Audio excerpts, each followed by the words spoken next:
How's it going, YouTubers? Cornwolf here. Thank you for joining me for another video today. And today just got a little chat because I haven't really got any footage about it.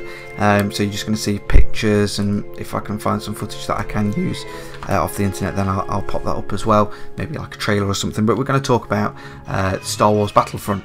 Now I know lots of you that are going to start watching this are really eager for the game, can't wait for the game, can't wait for the film, and just eager beavers about the entire Star Wars new series that's upon us, if you like, starting in December. And obviously this is the first Battlefront game for quite a while, and I got the chance to play it twice at Eurogamer a couple of weeks ago. I got to play the multiplayer aspect, and I also got to play the co-op mode as well. So my overall impressions is it's really good. It's really fun, and it looks like it should be awesome as long as EA don't fuck it up. But it looks really good. So I'll start off with the multiplayer aspects. That's what I did first.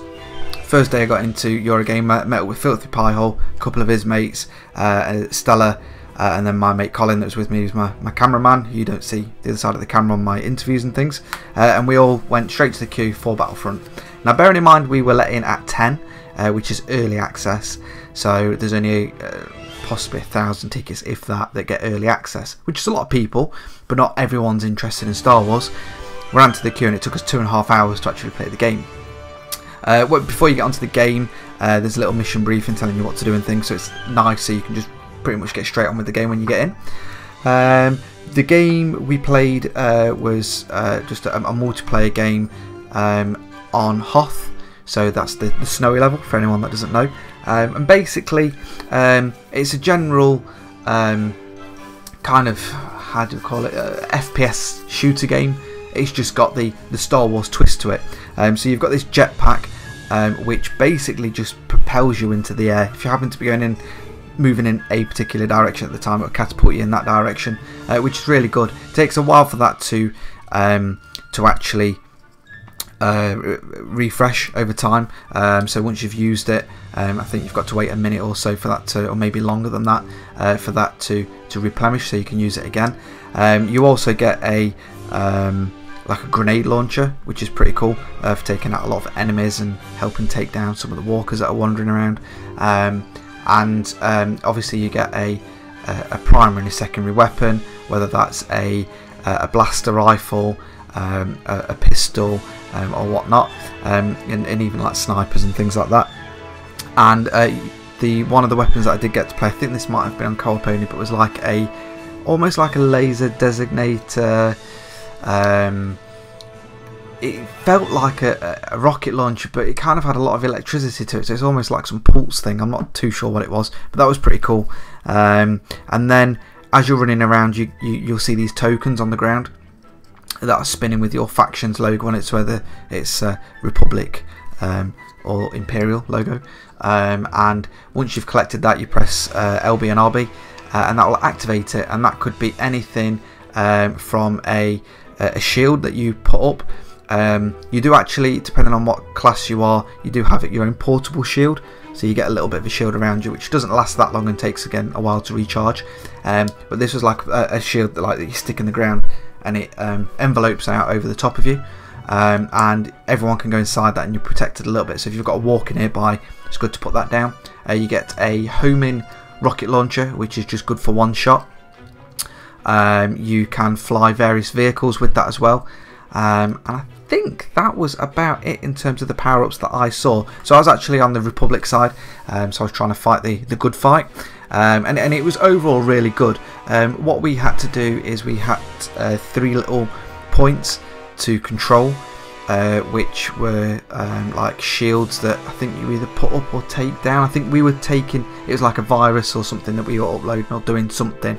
Once we had these 3 things captured, it would then reduce the shield, so then it will send in the Y-wings in to then help take down the walkers which are walking around.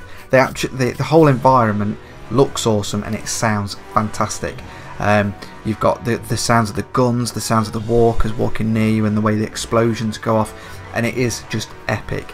The way that the walkers sound when they drop to the ground is just phenomenal, and it just sounds and feels really good. I got to play, I got to have a go in the X-Wing a couple of times. The first time I didn't realise that the controllers were inverted for flight, so I pulled it straight to the ground and had an epic fail, which wasn't great, but thankfully everyone else was too into the game so they didn't see it. But that was really good. And then I also got to fly, I think it's the Y-Wing, excuse me on my my Star Wars knowledge. I am a Star Wars fan, but I can't remember all the goddamn vehicles and stuff like that.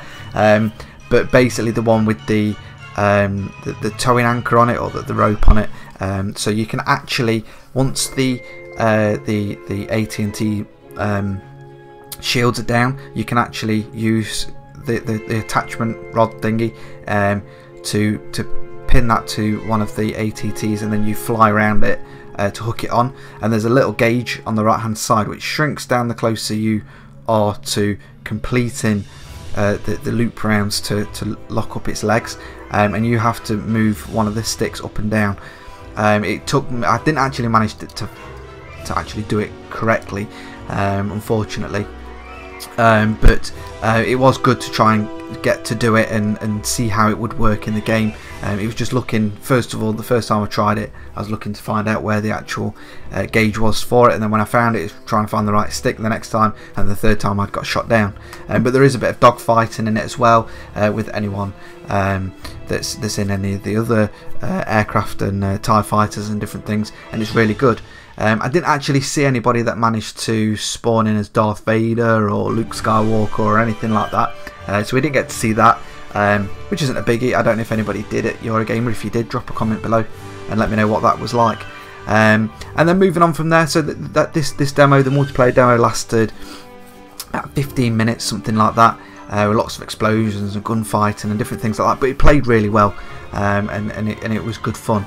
And then a couple of days later I queued up for the I was at the front of the queue this time, so I got straight onto it, but for the co-op version, so it was myself and Colin.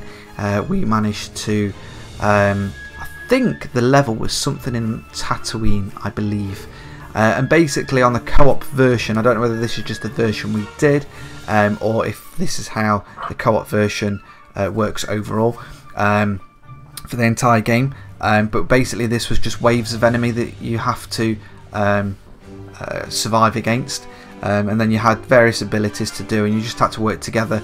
You get a little drop pod that comes down, and once you've uncoupled all sides to open it up, then there's about a minute countdown, and then that'll open up, and then that'll have a few extra of those tokens that will come flying out of it. You get about 4 out of it, I think it was, but overall it was really good. I can imagine it being loads of fun with friends doing that. First few waves of enemies are just standard enemies, then you'll randomly get a I can't remember that, is it an Atai or something like that, the two-legged walkers. One of those comes in, you have to take that down with a couple of enemies, and then the enemies get a bit harder. Some of them get jetpacks, some of them get shields, and different things like that, and it was really good fun. And you got, I think, 3 lives, but you could get more lives, and then you get the power-ups to change your weapons and different things. You didn't get any of the aircraft in that version that I played, at least, but it was really good, and we actually got to play that for quite a long time. I think it must have been, it felt longer than 15 minutes, but it could have just been 15 minutes. But yeah, again, it was really good. So I'm really looking forward to this game coming out. We've got the beta coming out on the 8th of October, so around about a week from, depending on when you watch this video. So that's going to be really good. I just hope that they don't mess up the beta, but then for you guys that are listening and watching this video, please do take betas for what they are. At the minute, we've just had the Rainbow Six beta, played that at Eurogamer, which I'll do another video for, which was really good. Then the beta that was released was shocking. You couldn't get into some of the servers, and different things wouldn't work. But then again, it is a beta. That's the nature of betas. It's not a demo, it's not the full game, it's basically testing that the servers work. And then the same for Need for Speed. I've had a few issues with that, which was released today on closed beta. But again, it's a beta, you've got to take it for what it is. Basically, it's a way of saying, here, try the game for free, for nothing, but be aware that we are testing the online things, and lobbies and different things like that, and at points you have to look out for these on Twitter and whatnot, but at some point they may say everyone come online at such and such a time, between say 10 and 11 in the morning, and you'll get a free livery or a free car or a free gun or something like that in the game. And basically that's just stress testing the servers to get as many people funneled in at once. So do take betas for what they are. I just hope that the Star Wars beta has a better beta test than anything else. There may be a few bugs and glitches in it, but I think EA have really got to hit this game home to make it fan favourite with the fans and the core fans out there, because there are some massive Star Wars fans that will just tear EA apart if it's rubbish. But what I've played so far is fantastic. The surroundings were really good. There was a massive TIE fighter that was up on the stage, and different things like that. So it is really good. I'm really looking forward to the game. I just want to play it a bit more, play it in my own home environment and different things. But yeah, if you did manage to play it at You're a Gamer, let me know what you think. Drop a few comments below, and hopefully I can bring you some more footage and different things. Unfortunately, I didn't manage to get an interview with any of the developers. They had to cancel the dev session that they had on the Friday because I think that developer either had other priorities somewhere else, or he was ill. I can't remember, which is a shame, but it's life. It's one of those things. So I managed to catch up with the community manager there, so I'm just waiting to hear back from them. Might be able to get some exclusive footage or something. I'll see what I can do and see what they can do for me. So until next time guys, thanks for watching the video, and I shall see you all soon.